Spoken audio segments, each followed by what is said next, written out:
बाबा जी की प्यारी सास संगत जी, आज जो मैं आपको बताने जा रही हूँ, उससे पहले अगर आपने हमारा चैनल लाइक, शेयर, फॉलो और सब्सक्राइब नहीं किया है तो जरूर कर लीजिए। साथ में बेल आइकन भी जरूर प्रेस करें जी, जिससे आपको बाबा जी की प्यारी प्यारी बातें पता चल सके।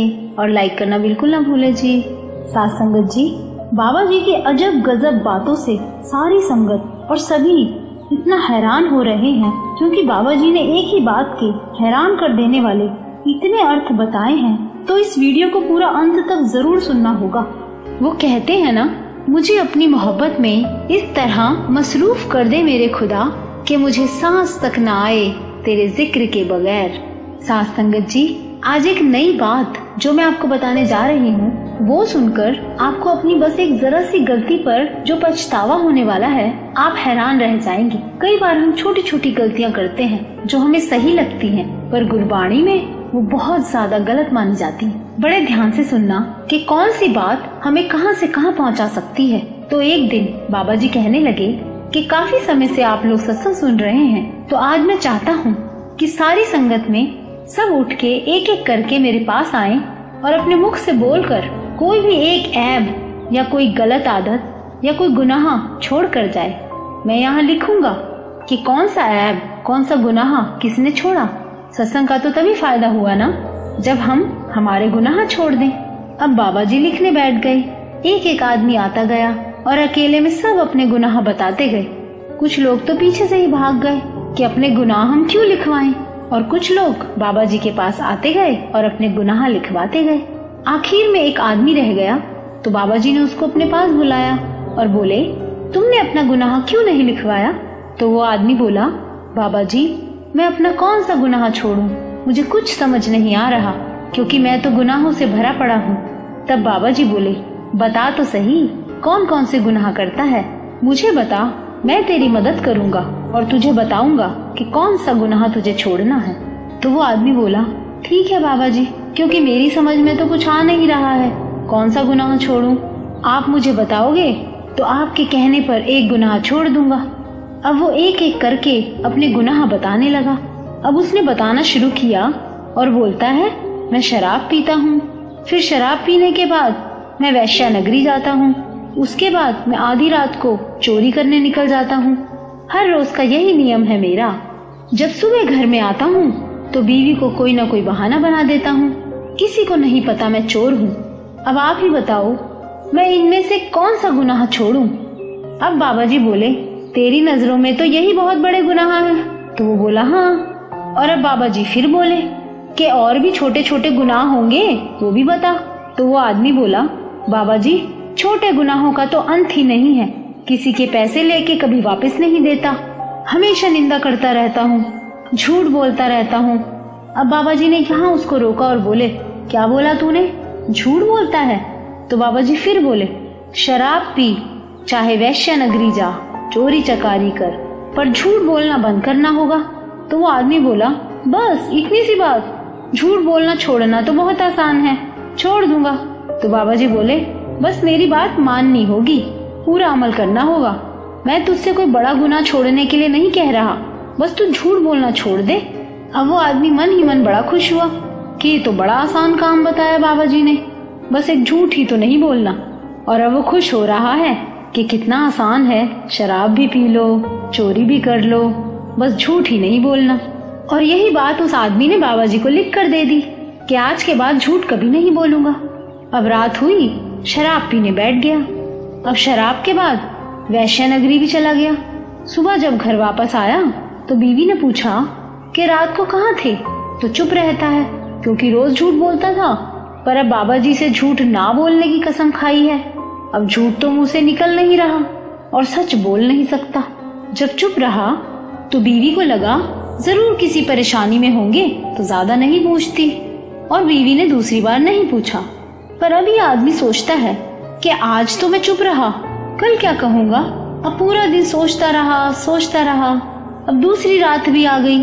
अब जैसे ही शराब पीने बैठा तो मन में ख्याल आया कि अगर शराब पी तो वैश्या नगरी जाने का भी मन करेगा, और फिर सुबह बीवी को क्या जवाब दूंगा। वो दोबारा चुप थोड़े ही बैठेगी, पूछेगी तो झूठ बोल नहीं सकता, सच बताया नहीं जाएगा, तो डर के शराब ही नहीं पी। जब शराब नहीं पी तो वैश्या नगरी भी नहीं गया। अब जैसे ही आधी रात हुई तो घर वाले सब सो गए थे। अब चोरी करने निकला। जैसे ही बाहर निकला तो मन में सोचता है कि बाहर निकलूंगा तो सिपाही पूछेंगे कि तू कौन है, क्या करने निकला है, तो क्या जवाब दूंगा। झूठ बोल नहीं सकता और सच बता नहीं सकता कि चोरी करने जा रहा हूँ। अब डर के वापस आ गया। ऐसे ही कई दिन बीत गए, एक भी पाप नहीं कर सका। और अब कई दिनों के बाद बाबा जी के पास आया तो बाबा जी मुस्कुरा रहे हैं और बाबा जी मुस्कुराते हुए बोले, कैसे हैं तेरे बाकी के गुनाह? तो वो आदमी बोला, बाबा जी कैसे गुनाह, अब तो एक भी गुनाह कर ही नहीं पा रहा हूँ जब से आपने झूठ बोलने को मना किया है। वहाँ मेरे सदगुरु। तो बाबा जी बोले, यही तो सारे गुनाह की जड़ है बंदे। हम झूठ को बहुत छोटा समझते हैं, जैसे हमारे लिए झूठ बोलना कोई गुनाह है ही नहीं। रोजमर्रा की जिंदगी में इतना झूठ बोलते हैं और यही झूठ हमें कहां से कहां पहुंचा देता है। पर सतगुरु की नजरों में यह बहुत बड़ा गुनाह है, क्योंकि सारे गुनाहों की जड़ यही झूठ ही है। जब गुरु नानक पातशाह ने भूमिये चोर को 3 वचन दिए तो उनमें से एक वचन था कि झूठ मत बोलना, तो उसकी सारी चोरी छूट गई। जिस चीज को हम बहुत छोटा समझ रहे हैं, न जाने दिन में कितनी बार ऐसे ही झूठ बोल देते हैं। कोई कारण भी ना हो तब भी झूठ बोल देते हैं, चाहे कोई फायदा भी ना हो, नुकसान भी ना हो, तब भी झूठ बोलते जा रहे हैं। आदत जो पड़ गई है, इस आदत को हमें छोड़ना होगा, क्योंकि यही आदत बाद में नुकसानदायक हो जाती है।